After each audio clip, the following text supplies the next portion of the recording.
जय जय श्री राधे श्याम।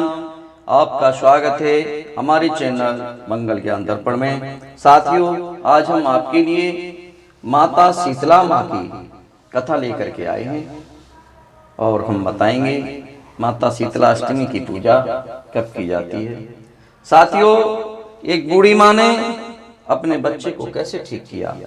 शीतला माता की पूजा करने के बाद बुढ़िया बहुत खुश हुई और वह धन धान से पूर्ण हो गई। साथियों, एक समय की बात है, एक बूढ़ी माँ अपने परिवार सहित रहती थी।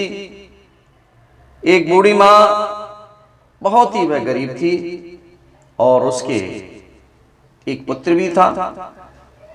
वह बेचारा बूढ़ी माँ का पुत्र बहुत बीमार रहता था। बूढ़ी माँ गरीबी की वजह से अपने पुत्र का इलाज भी नहीं करा सकती थी।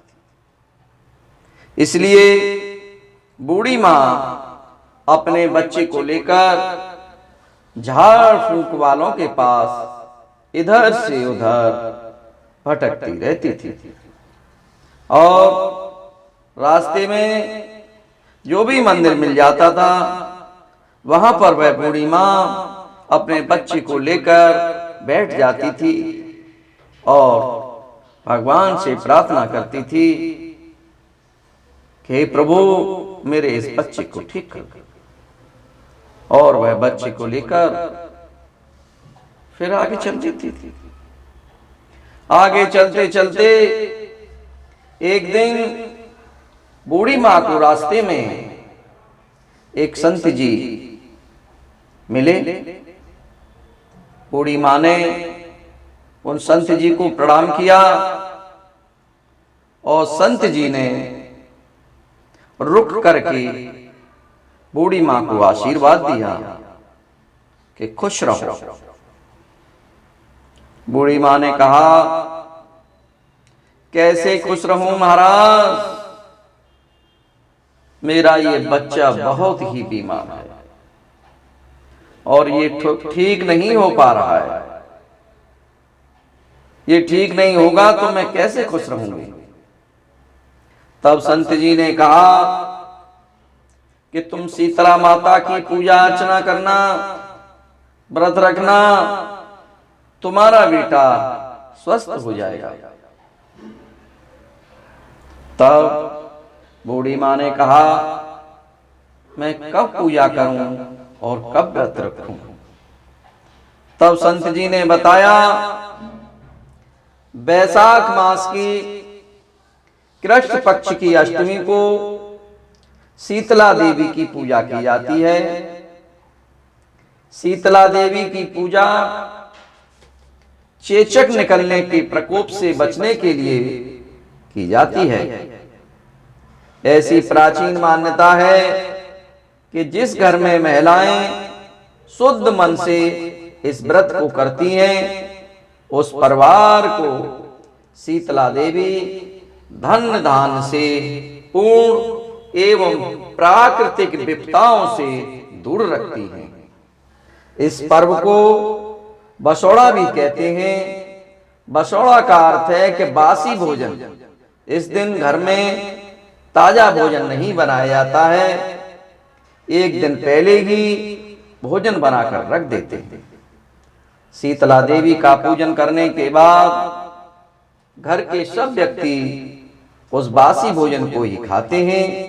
जिस घर में चेचक से कोई बीमारी हो उसे यह व्रत नहीं करना चाहिए। साथियों, संत जी के बताने के बाद संत जी चले गए और बूढ़ी माँ ने ये प्रण कर लिया कि मैं शीतला माता का व्रत अवश्य करूंगी।